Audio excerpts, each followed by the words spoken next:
सरकारी तिजोरीला कसं लुटायचं एक आधुनिक तंत्रज्ञान या देशात आणि राज्यात आम्हाला पाहायला मिळालं. एवढी मोठमोठी कामं, एवढी मोठमोठी बजेट खिशात पैसे नसताना सुद्धा उभे केले जातात आणि एवढ्या मोठ्या प्रमाणामध्ये कामं मंजूर करण्याचा इतिहास होतोच कसा. शक्तीपीठला जाणारा एक पर्यायी मार्ग असताना सुद्धा त्या मार्गाच्या व्यतिरिक्त 86,000 कोटीचा हा मार्ग करण्याचा उद्देश काय.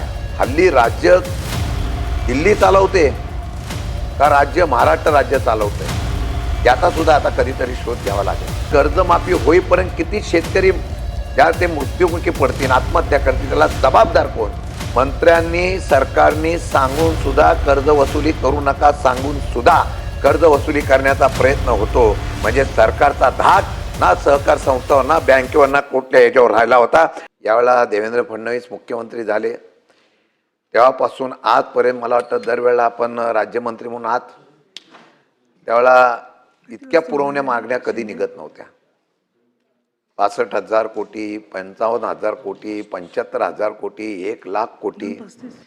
आणि आज फक्त शिस्त पाहिली आणि ज्यावेळेला देवेंद्र फडणवीसांनी ज्यावेळेला अर्थ खात्याची आदरणीय अजितदादांच्या दुर्दैवाच्या निधनानंतर या संदर्भातली जबाबदारी घेतल्यानंतर पहिलं स्टेटमेंट केलं की आता कुठल्याही प्रकारचा प्रत्येक खात्याला सांगितलं कुठल्याही प्रकारचा नवीन कुठल्याही प्रकारचं नियोजन किंवा प्रस्ताव तयार करू नये. आम्ही हे काही वर्षापासून हेच सांगत होतो की तुम्ही जे प्रस्ताव तयार करत होता त्या प्रस्तावामध्ये प्रवीणजी इतकी तफावत होती. म्हणजे पूर्वी 10 रुपयाचं काम होत होतं ते आज 50 रुपयाचं काम करण्याची एक वेगळ्या प्रकारची प्रथा या महाराष्ट्रामध्ये आली. सरकारी तिजोरीला कसं लुटायचं एक आधुनिक तंत्रज्ञान या देशात आणि राज्यात आम्हाला पाहायला मिळालं. म्हणजे आपण पण अशी जी गेल्या अनेक वर्षापासून लोकप्रतिनिधी काम करता 1 किलोमीटरच्या रस्त्याला किती पैसे लागतात, आज त्याच रस्त्यामध्ये किती पैसे लागले दुप्पट टिप्पट होतात. अधिकारी सरळ सरळ प्रत्येक खात्याच्या अधिकारी सरळ सरळ वाढीव इस्टिमेट करतो. काही लोक 20-30% बिलोने 40% बिलोने या ठिकाणी टेंडर घेतात.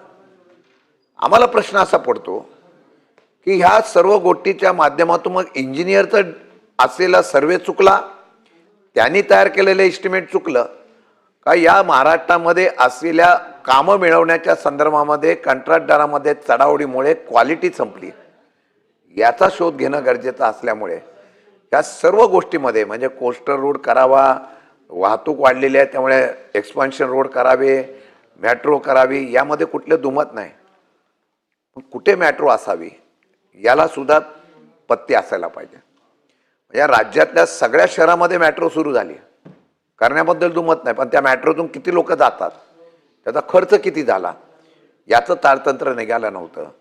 कारण आम्ही निवडून येण्याच्या संदर्भातली एक नवीन संकल्पना या ठिकाणी आली. मगाशी आम्ही आले परवा आणि सचिन भाऊ बोलत होतो की निवडणूक येण्यासाठी इतकंच ताकद कशी येते. विकास कामाच्या ताकद येते मी समजू शकतो, पण विकास कामाच्या व्यतिरिक्त एवढी मोठमोठी कामं, एवढी मोठमोठी बजेट खिशात पैसे नसताना सुद्धा उभे केले जातात आणि एवढ्या मोठ्या प्रमाणामध्ये कामं मंजूर करण्याचा इतिहास होतोच कसा हा एक संशोधनाचा विषय आहे. आणि निर्णय घेताना जे मोठ्या पद्धतीने निर्णय घेतले जातात ते खरंच या महायुती सरकारचं असलेली सुसाट ही आपली गाडी ही निश्चितपणाने महाराष्ट्राला कर्जाच्या डोंगरामध्ये कर्जाच्या खाईत नेत अशा प्रकारची शंका इथं व्यक्त करतो. आणि म्हणून मगाशी सांगितलं शहरीकरण वाढलं ते वाढण्यासाठी समृद्धी असेल, शक्तीपीठ असेल, अनेक मोठमोठी कामं आपण शेतकऱ्यांचा परवानगी असो नसो, परभणीमध्ये परवा आंदोलन झालं, सांगलीमध्ये मोर्चा झाला, परंतु दाबून दडपशाहीने आणि अधिकाराचा वापर करून ही कामं मंजूर करण्याचा अट्टास का मला कळला नाही. बंटी पाटील त्या नाही आहेत, पण शक्तीपीठला जाणारा एक पर्यायी मार्ग असताना सुद्धा त्या मार्गाच्या व्यतिरिक्त 86,000 कोटीचा हा मार्ग करण्याचा उद्देश काय. बरं मी समजू शकतो महाराष्ट्रातला उद्योगपती, महाराष्ट्रातला कंत्राटदार, सगळे कंत्राटदार गुजरातचे. म्हणजे हल्ली राज्य दिल्ली चालवते का राज्य महाराष्ट्र राज्य चालवतंय याचा सुद्धा आता कधीतरी शोध घ्यावा लागेल. म्हणून केंद्रातला असलेला राजकीय हस्तक्षेप आम्ही समजतो, पण केंद्रातला असलेला ज्यावेळेला प्रत्येक गोष्टीमधला हस्तक्षेप हा महाराष्ट्राच्या नेतृत्वाला खुजा करतो, महाराष्ट्राच्या नेतृत्वाला हातबल करतो. मुख्यमंत्री सक्षम आहेत, निर्णय घेण्याच्या प्रत्येक कामामध्ये त्यांची हातोटी आहे, 100% ती मान्य आहे. परंतु ते निर्णय घेताना त्यांना स्वतंत्रता आहे का, किंवा अशी जी तुम्हाला तरी ते स्वतंत्रता आहे का, याचा खरं म्हटलं तर हे करणं गरजेचं आहे.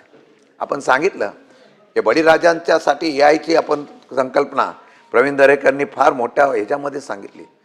काय योजना आपण दाखवल्या, पानन रस्ते दाखवले. अरे प्रवीणजी, पानन रस्त्यामध्ये तुम्ही सुद्धा राजकारण आणलं. हा या पार्टीचा नाही म्हणून पानन रस्ता देऊ नका, हो या पार्टीचा आहे म्हणून तिथून 2 रस्ते टाका. हा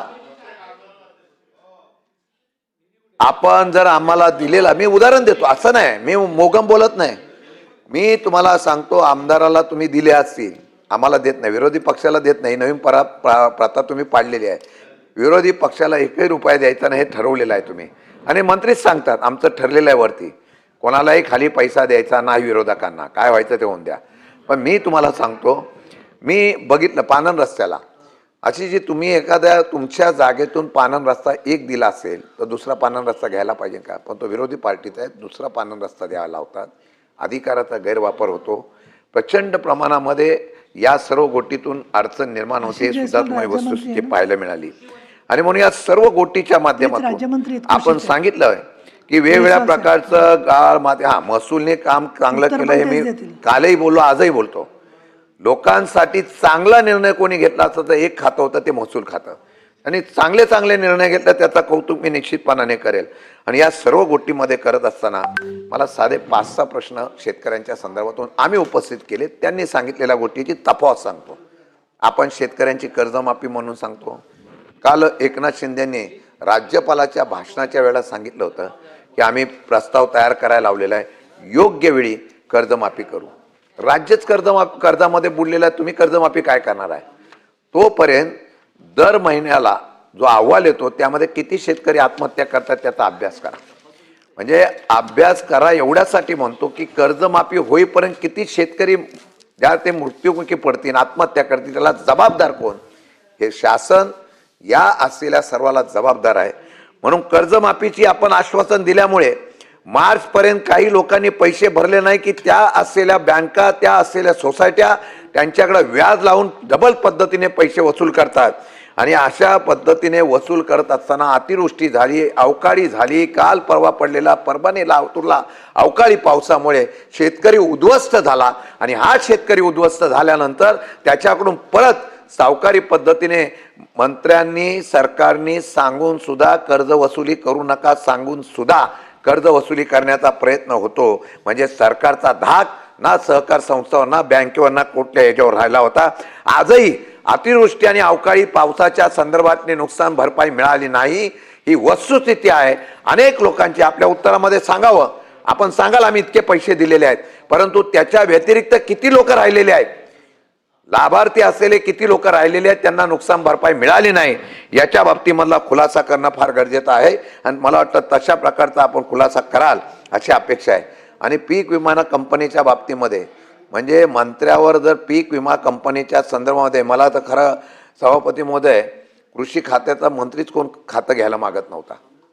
मला जी माहिती मिळाली तेव्हा कृषी खातं जिथे जो माणूस घेतो तो त्या मंत्रिपदावरून जातो, शोध घ्यावा लागेल. आणि मी सांगतो ना, केंद्रातला कोणी घेत नव्हतं अशी जी समजतो, पण का घेत नव्हतं, ज्या वेळेला त्यांना माहित होतं शेतकऱ्यांची तळतळाट, महाराष्ट्राच्या नेतृत्व, आणि तो शेतकऱ्यांचा तळतळाट लागला की काय होतं. म्हणून जे होते ते मंत्री, मी नावं घेत नाही, पण त्या असलेल्या सगळ्या मंत्र्यांना या ठिकाणी बाजूला व्हायला लागलं. त्यांच्यावर बदनामी झाली, त्यांच्यावर आरोप झाले, त्यांच्यावर प्रत्यारोप झाले. अधिकाराचा गैरवापर शेतकऱ्यांच्या कल्याणासाठी स्वतःसाठी कसा करावा अशा प्रकारची प्रथा या ठिकाणी पाहायला मिळाली. म्हणजे बोगस असलेल्या बियाणेवर धाड टाकण्यासाठी स्वतः मंत्री जातो, ह्या महाराष्ट्रामध्ये पहिल्या प्रथम पाहायला मिळाला. स्वतः मंत्री जात होते, त्यांचे पे जात होते, आणि मग ते बंद केल्यानंतर परत चालू का होत होतं याचं समीकरणाचं उत्तर आजही आम्हाला मिळालं नाही. म्हणजे शेतकऱ्यांच्या कल्याणाची तुम्ही भाषा करता, शेतकऱ्यांना मोफत अवजारं, शेतकऱ्यांना चांगल्या प्रकारचा स्वस्त प्रकारची धान्य वगैरे देण्याच्या बाबतीत मला तुम्ही उल्लेख करता, पण त्या असलेल्या सगळ्या योजनेमध्ये भ्रष्टाचार करत असताना पीक विमा कंपन्यांना फक्त सरकारी अनुदान आपण किती दिलं, त्यांनी किती शेतकऱ्यांना त्यातले परत केले याचा लेखाजोखा तुम्हाला या उत्तरामध्ये दिला तर सत्य परिस्थिती करेल की पीक विमा कंपन्यांना सुद्धा आपण 1 रुपयाच्या पीक विमा कंपन्यामध्ये काही लोकांनी तर शेतकऱ्यांचा असलेल्या पीक विमामध्ये आता नावच नोंदवण्याच्या संदर्भातला पुढाकार घेतला नाही आणि अशा प्रकारचा निर्णय आपण सगळ्यांनी पाहिला. अशाच नवनवीन अपडेट्ससाठी डिजिटल कोल्हापूर चॅनेलला सबस्क्राईब करायला विसरू नका.